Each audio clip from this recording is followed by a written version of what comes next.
Watch KSTV weeknights at 7:30 and 11 Eastern, and anytime with Insight on Demand on Channel 103. We're continuing our preview of the offense, and once again, KSTV's Director of Football Scouting, we'll get you some business cards. Stan Norfleet is here. Now, Stan, we talked a little offensive line last night. Tonight, another area where there's been some problems the last couple of years trying to sort out some depth, that's wide receiver. We've seen LeRod King has been the guy, maybe too often been the guy, throwing the ball to him. When you look at the group, just right off the top, what do you see from the group of wide receivers? I don't see that difference maker. Typically in the SEC, there's a guy on the offense. Typically, he's either the slot or what we call the Z or the X receiver. That he's just the guy that you know when it's crunch time, the ball in his hands, he can make some people miss and make something happen, and there's an explosive play. Right. We don't have that guy, and we haven't had it since Randall Cobb. That's what Cobb was to this program.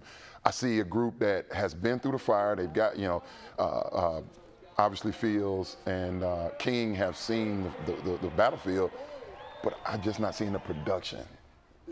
Talking about that explosion, Joker said we did a one-on-one interview with him, and fans have been very critical of the screen pass the past few years, whether it's going to the running back or the wide receiver. And he said that's so important to our game, our passing game, because it helps us in pass protection, but it also gets guys open in space. They've got DeMarco Robinson, Darryl Collins, some other guys that they think can be burners on the field. How important is that screen play to the overall passing game? Well, people got to understand what the screen is. The screen is really a design run. All you're doing is getting the ball into a playmaker's hands, already on the edge, hoping he can make a guy miss and get out the back door. That comes from not having an adequate offensive line to being able to run the ball traditionally. But from a wide receiver perspective, it's great to get the ball in their hands, but it also keeps the defense honest. It keeps the pass rush at bay. And defensive backs, they don't know, they're so busy dropping in coverage. Now they got to know, do I need to come up and force the run? Do I need to drop in coverage? So it's just another nugget to keep the defense at bay while you're trying to execute a strategy on offense. Now, one player who we've talked about for years and years and years, Kentucky fans, is Aaron Boyd. I've watched Aaron Boyd when he's gotten his opportunities in the game, been impressed, had a catch last year against Central Michigan, thought he blocked well. Is this the year you think where Aaron Boyd can finally make a difference and get on the field and make some plays? I think it can be, and I hope that it is. For a young man that this is his backyard, certainly he was highly touted. There seems to be a certain stigma around him. A lot of people are paying attention to it. I personally don't understand why he is not getting more opportunities. I've been to practice. I saw the spring game. I saw the Central Michigan catch. Even Coach Washington this week says in an interview, one thing he can do is catch the ball. Coach, last year we had some problem with receivers catching the ball. They talk a lot about his speed, and he's not a 4.4 guy, and I think that's overrated. There are a lot of guys playing on Sunday at the wide receiver position that don't run 4.4. It's a coach's job to put a big body that can catch the ball in a position schematically where he has an advantage over a DB, a safety, or a linebacker, or something like that. So I sincerely hope this is the year that they at least try and feature him in some packages and get him some touches. Let's put on your coaching hat. If you're Coach Norfleet instead of the Director of Scouting for KSTV, where do you line Aaron Boyd up on the field to create those mismatches and get him the ball?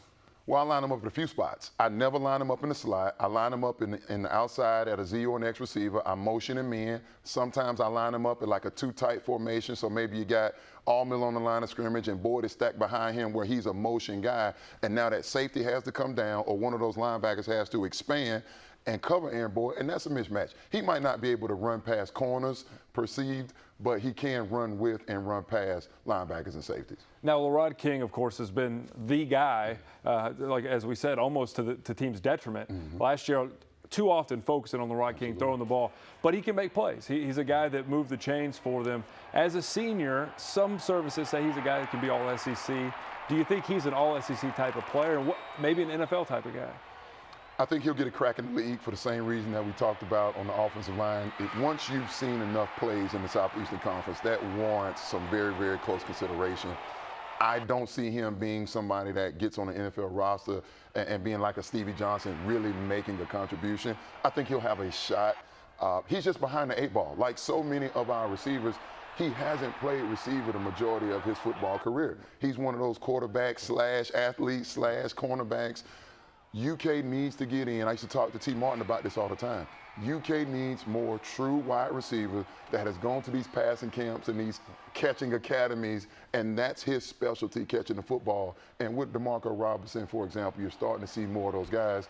which leads us back to Aaron Boyd. Aaron Boyd has played wide receiver his whole career. Get him some touches. Yeah. What's the adjustment like for these guys that played quarterback in high school or athletes or whatever? What's the toughest adjustment? Is it just simply catching the ball, or is it learning the routes? Where's the learning the curve there? It's learning the routes, but it's also learning where the holes are. It's not as easy as holding up a play card and you go 10 yards and in. Well, what if there are 3 people there? You've got to learn how to adjust your route based on what the defense is presenting, and you got to do that on the fly with 70,000 people watching and the millions at home.